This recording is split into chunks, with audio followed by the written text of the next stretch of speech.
시간 잠깐 멈춰주시고 조성우 참고인이신가요? 잠깐 발언대로 와주시겠습니까? 그리고 이찬진 금융감독 원장님께 질의 드릴 테니까 같이 함께 봐주시면 좋을 것 같습니다. 자료화면 띄워주시겠습니까?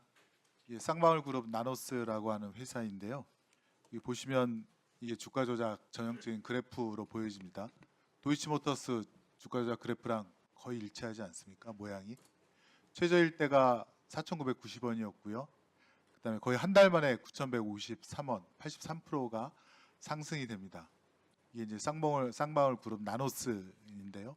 다음 화면이요. 요때 쌍방울이 대북 전문가, 통일부 차관, 그다음에 전 국회 대변인 사회이사를 선임을 하고 이걸 또 호재로 언론에 보도를 합니다. 동시에 2019년 1월 8일에 안부수라는 사람을 나노스 사내이사로 영입을 합니다. 그 전화면 다시 보여주시겠어요? 그때가 바로 요 9,000원대 최고점 오를 때 쌍방울이 이제 이런 얘기를 하죠.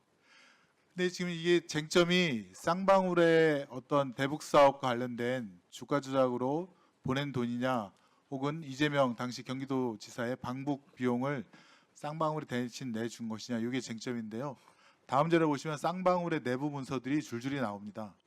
첫 번째가 이제 2019년도에 작성했을 것으로 보이는 합의서라는 개요인데요. 2019년 1월 17일에 북한의 아태 평화위원회와 계약을 체결하고 계약금을 500만 달러를 보내준다고 했습니다. 분명히 쌍방울이 남북 협력 사업, 남북 사업에 계약금으로 500만 달러를 지급하는 거고, 그다음에 전체적으로는 사업 개시일에 1억 달러를 지급하는 것으로 되어 있습니다. 다음 화면이요. 쌍방울의 두 번째 내부 문서인데요. 쌍방울의 김성태 회장과 북측의 민족경제협력연합회 대표가 서로 이렇게 하자라고 합의서 도장을 찍은 겁니다.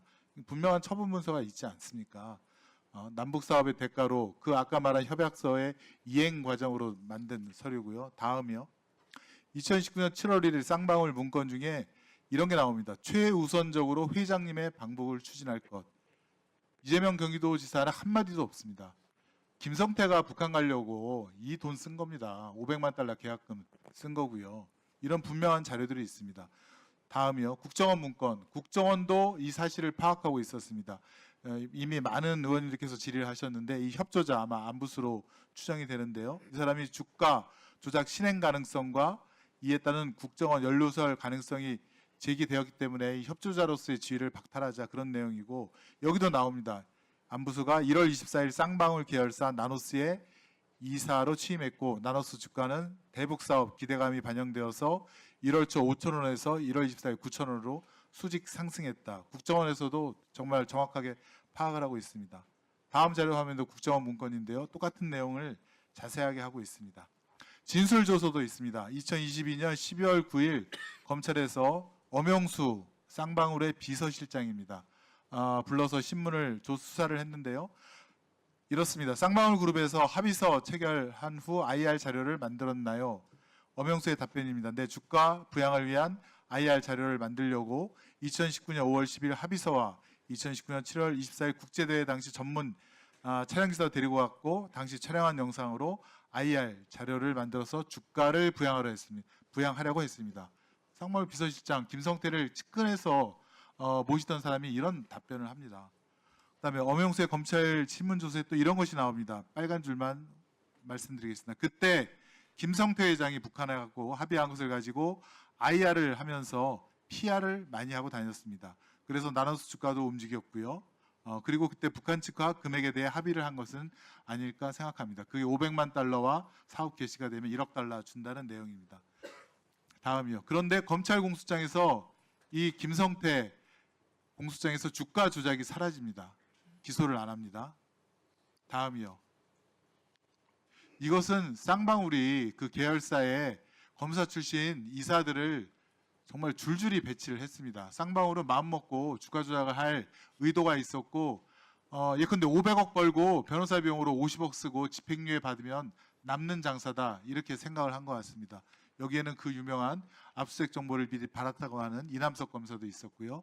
양재식 검사 떠오르시죠? 누군지. 다 이런 사람들이 쌍방울의 호위무사가 되어 김성태를 지키고 있었던 것입니다. 다음이요.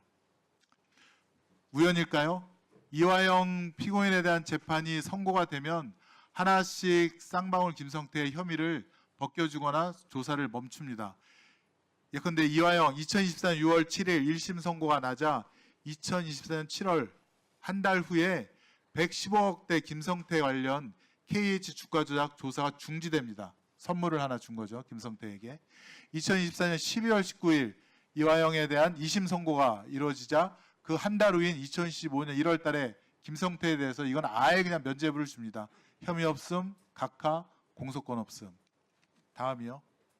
그런데 수원지검은 2022년 10월 달에 이미 자체 내부 보고서에서 제목을 보시죠. 수사보고 쌍방울 그룹의 대북 사업의 목적, 나노스 주가 부양을 통한 시세 차익이라고 분명히 나옵니다. M 프로젝트라고 명명을 했고요. 다음이요.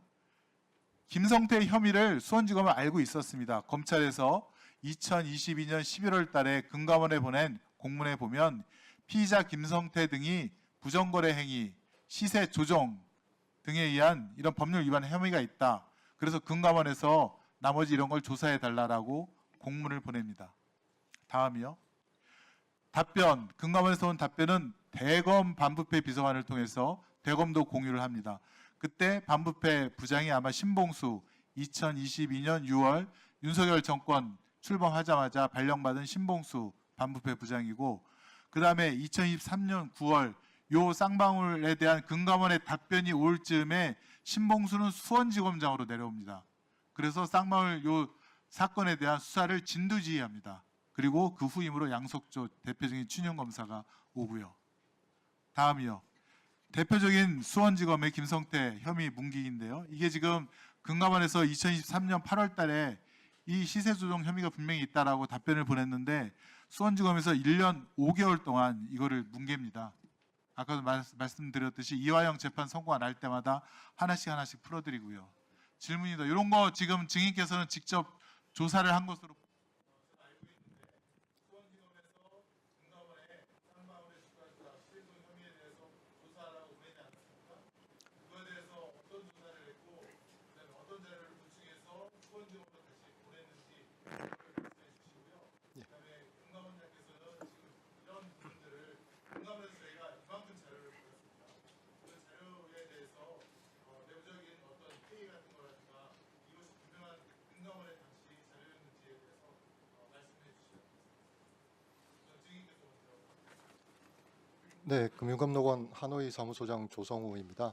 말씀하신 당시에 기획조사국 시장정보분석팀장 겸 시장정보조사팀장을 담당하고 있었고요. 그 당시 22년 11월에 수원지검에서 불공정 거래 관련된 금감원 협조가 필요하다라고 해서 저희 부서의 총괄팀장이 수원지검을 방문하기로 했는데 저도 이제 같이 방문하자고 해서 같이 총괄팀장하고 저하고 두 명이 방문을 했었고요. 그때 방문을 해가지고 수원지검에서 이제 파악하고 계시는 내용을 저희한테 좀 보여주시고 설명해 주시면서 이 부분에 대한 금감원의 어떤 불공정 거래 조사나 이런 부분을 해주면 좋겠다 이제 요청을 하셨습니다. 근데 저희가 그때 내용을 봤을 때는 이제 상당히 방대한 좀 내용이 있었어 가지고 저희는 그 검찰에서 파악하고 계신 불공정 거래 혐의에 한해서 저희는 조사할 수 있고 그 외에 관련된 자본시장법상의 위반 사항이 더 추가적으로 있는지를 좀 더 보충적으로 조사해서 빨리 피드백을 해드리겠다라고 해서 이제 12월부터 조사에 착수를 하게 됐었고요. 그래서 그때 당시에 이제 검찰에서 보내주신 그 혐의들에 대해서 저희가 아무래도 공시 내용이라든지 그다음에 언론에 보도된 내용, 그다음에 일부 자금 추적 등을 통해서 자본시장법상의 어떤 위반 사항들을 구성할 수 있는 어떤 그런 논리들을 검찰에서 파악하고 계신 내용에서 보충적으로 작성을 해서 1월 말에 찾아뵙고 그 저희가 파악한 내용에 대해서 설명을 드렸었습니다.